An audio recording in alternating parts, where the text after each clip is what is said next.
Capítulo 24. Religião cósmica do amor. Toda crença religiosa que se firma no amor é digna de respeito e de carinho. O objetivo essencial da fé religiosa é dignificar a criatura humana, tornando-a melhor moralmente e preparando-a para o desenvolvimento dos valores espirituais que lhe dormem no íntimo. Em razão do mergulho na matéria, o espírito aturde-se quase sempre ouvido aos compromissos assumidos na espiritualidade, deixando-se comandar pelas manifestações do instinto que o ajudaram nos períodos remotos da evolução, mas que foram suplantados pelo discernimento e pela consciência, permanecendo somente aqueles que preservam a vida e dão sentido existencial. Na neblina carnal, no entanto, a predominância da matéria, como é compreensível, dificulta o discernimento a respeito da finalidade da reencarnação,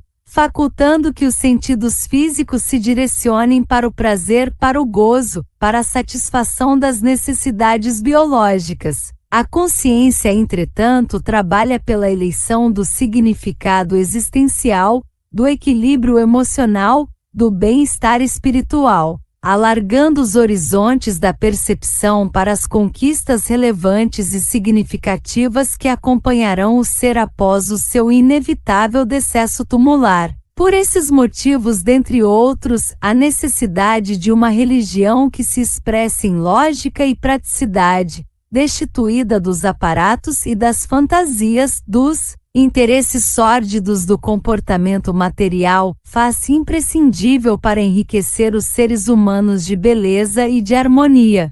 Isto porque a conquista da lógica, no longo roteiro evolutivo, impõe a necessidade de compreender-se tudo quanto se deseja vivenciar, a fim de constatar-se sua resistência diante da razão em quaisquer circunstâncias. Assim sendo, não há mais lugar para qualquer tipo de crença religiosa que se apresentem com manifestações totalitárias, eliminando a capacidade do crente de pesquisar, de aceitar ou não os seus postulados, sendo-lhes exigindo crer sem entender.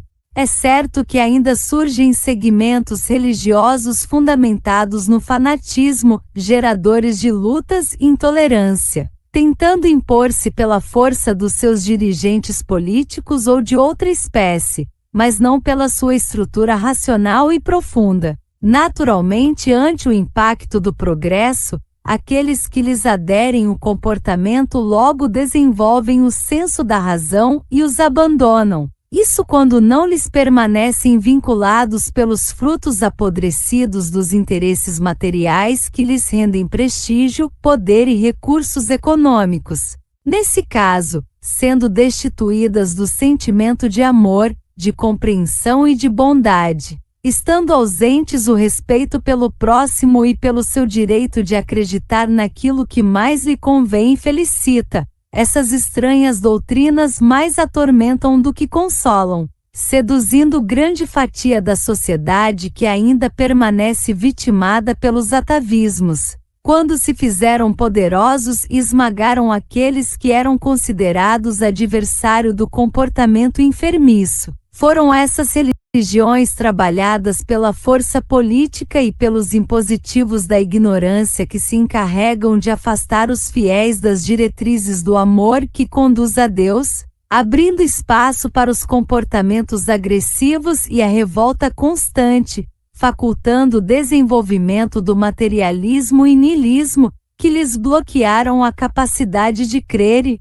por efeito de abraçar os ideais de religação com a divindade. Nesse báratro, a misericórdia divina proporcionou à humanidade uma crença religiosa que atende perfeitamente ao mandamento maius e, ao mesmo tempo, conforta e tolera todos quantos não lhe dão guarida. Trata-se do Espiritismo, que se faz a resposta eloquente do amor de Deus às criaturas ansiosas que lhe suplicavam diretrizes e oportunidade de crescimento, assim como recursos para a conquista da felicidade. O Espiritismo, ademais de fundamentar-se no amor peça ação da caridade, é doutrina profundamente racional. que esclarece o aprendiz a respeito das razões da crença e da sua legitimidade, por estruturar-se na linguagem iniludível dos fatos. Jesus, quando esteve na Terra, elegeu o amor como sendo a fonte de sabedoria e de iluminação mais poderosa que se pode conhecer, estabelecendo como essencial o amor a Deus acima de todas as coisas e ao próximo como a si mesmo.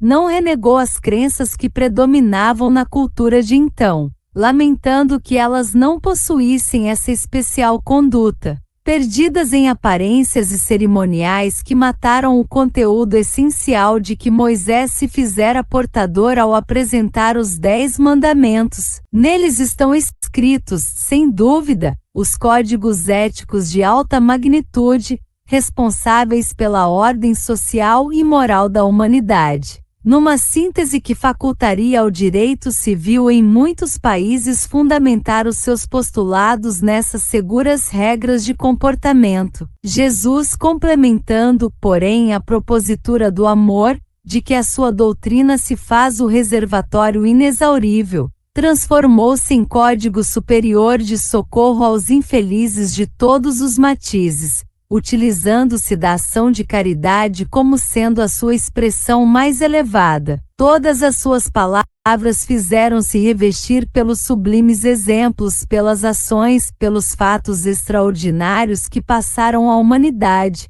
confirmando-lhe o messianato, demonstrando ser ele o embaixador de Deus, aquele que todos esperavam, mas preferiram não aceitar, porque ele feria de morte as paixões inferiores, os interesses mórbidos dos religiosos equivocados, que se compraziam em manter os crentes na ignorância, a fim de melhor explorá-los. Por sua vez, ele sempre elucidava todos os enigmas que atormentavam as pessoas, explicando a necessidade do amor em todas as expressões, ao trabalho, ao dever, à família, ao próximo de toda a procedência, mas acima de tudo ao Pai Criador. Submeteu-se às arbitrariedades do poder temporal para demonstrar a sua fragilidade na sucessão dos tempos, especialmente diante da morte que a todos arrebata, modificando as estruturas do mundo e das próprias criaturas.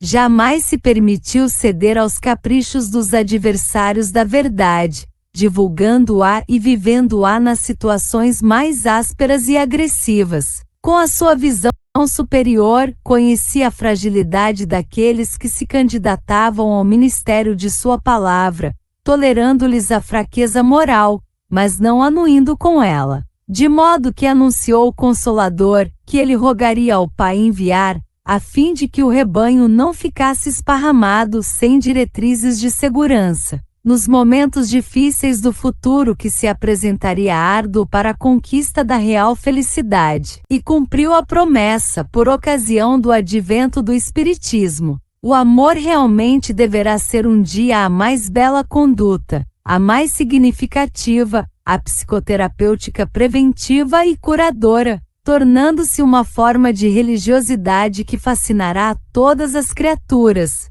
Ao Espiritismo compete, portanto, o dever, por intermédio dos espíritas sinceros, de propagar os seus postulados, de divulgar as imoedoras lições do Evangelho, de demonstrar a excelência dos seus paradigmas, o alto significado de que se fazem instrumento as comunicações espirituais, a magnitude da reencarnação, a convivência com o bem e a sintonia com o inefável amor de nosso Pai.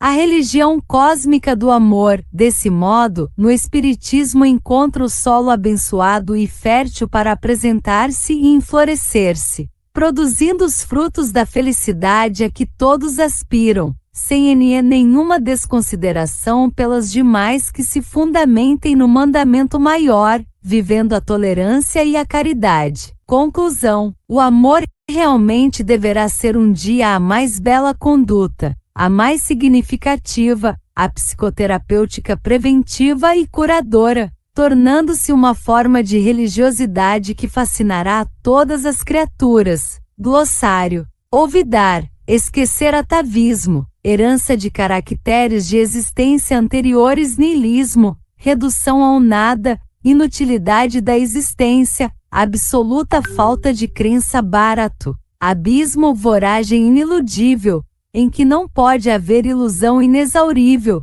inesgotável matiz, nuança, graduação, messianato, messiado, missão do Messias, anuir, consentir, aprovar, paradigma, um exemplo que serve como modelo, padrão.